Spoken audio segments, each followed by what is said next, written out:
Hello and welcome to our 7-8 minutes of weekly Torah talk. Our guest today is Rabbi David Fine of Temple Israel and the Jewish Community Center in Ridgewood, New Jersey. Hello, Rabbi. Thank you for being with us. Thank you. My pleasure to be here. Our parsha is Tavo, and in this parsha, Moshe instructs the people of Israel: when you enter the land and you settle it and cultivate it, bring the first ripened fruits, bikurim, of your orchard to the temple and declare your gratitude for all that God has done for you. Our parsha also includes the instructions concerning the tithes given to the Levites and to the poor, and instructions on how to proclaim the blessings and the curses on Mount Gerizim and Mount Eival, Har Gerizim and Har Eival. The later part of Tavo consists of a rebuke, quite frightening. After listing the blessings, Moshe gives a long, harsh account of the bad things, illness, famine, poverty, exile, that shall befall the people if they abandon God. The first pasuk of the parsha we read says, והיה כי תבוא אל הארץ אשר אדוני אלוהיך נותן לך נחלה וירשת וישבת בה, and it will be when you come into the land which the Lord your God gives you for an inheritance, and you possess it and settle in it.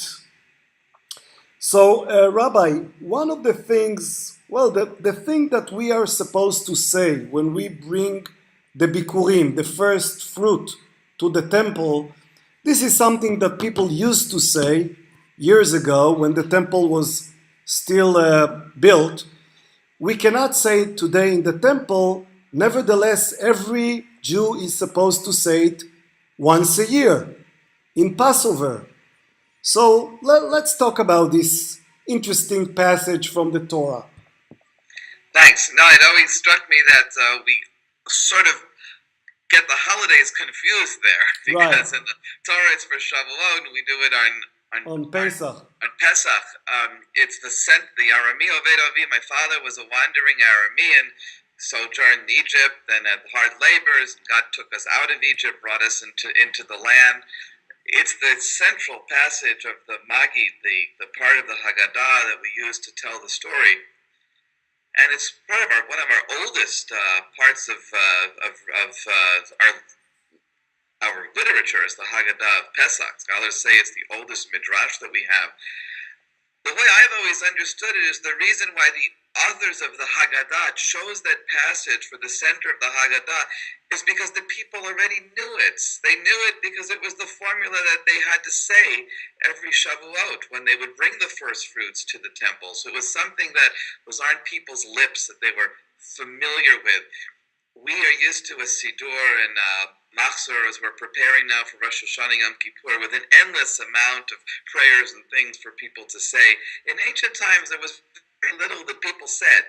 The Kohanim, the priests, did the sacrifices. They took care of that. This is, in fact, the only section in the Torah when it says for the common Jew, common Israelite, is you have to say these words.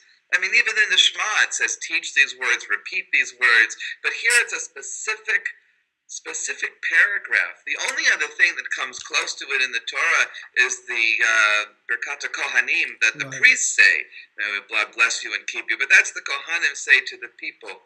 So this paragraph, because of its importance as the original, the very first liturgy for the people to say is, I think, in my theory, is why it was chosen for the Haggadah. Yeah, it's a kind of brief history of the beginning of the Jewish people, right?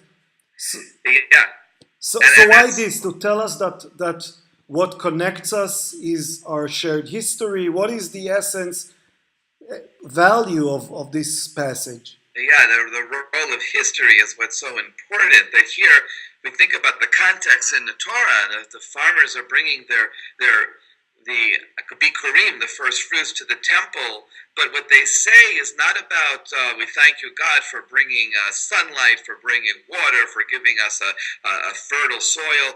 Not that we don't say that, but it says you're the God who was there for our ancestors, who took us out of Egypt. It's an historical perspective that connects the individual to their history, and that historical element is what is unique to the religion of the ancient Israelites, which is our heritage, and is for me the essence of what it means to be Jewish. The beginning is also um, so poignant when it says, "My Arami Oved Avi," my father was a wandering Aramean. Although I know the Midrash says that it was, they read it differently, and they said that the father is Jacob, is Yaakov, and Laban Oved Avi. He was trying to destroy. Chased, right, chased my ancestors. But if we understand, so some people, there's a debate among the Rishonim, the medieval rabbis, whether the father refers to either Jacob or to Abraham. If we understand it as Abraham, to say my father was a wandering Aramean, that Abraham is the Aramean, is an extraordinary statement, because Aramean is a general term. Aramaic is the language that was just used in the whole area, even though true Abraham comes from Padam Aram, but Aramea, it's like saying the Middle East. It's like saying my father was a European. Right. Right, it's a general statement, not specifically Italian, European. So it means Abraham, our ancestors, that's how I read it, a Middle Easterner, right? He came from this general region, but something specific happened to him and to his children. And they had this specific experience that brought them into a covenant with God and with a covenant in this land. And that's what makes us unique. And that establishes our identity. And that's an identity and a story that we continue to tell. And as you said at the beginning, we tell it through the Haggadah, through the Passover Seder, which is, sociologists tell us, is the most observed Jewish ritual among Jews in the world today than anything else.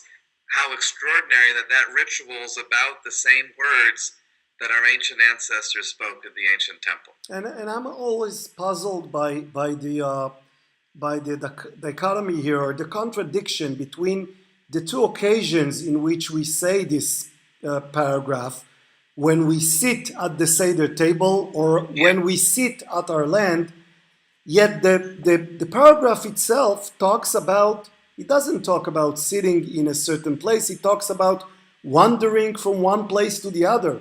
So it's a story of a journey leading to us sitting in a certain place on a land, growing our fruit, or at our Seder's table. Yeah, the journey is not complete. Right. Right. We're always on a journey, and the context there is thanking God for providing for me as I'm on this journey.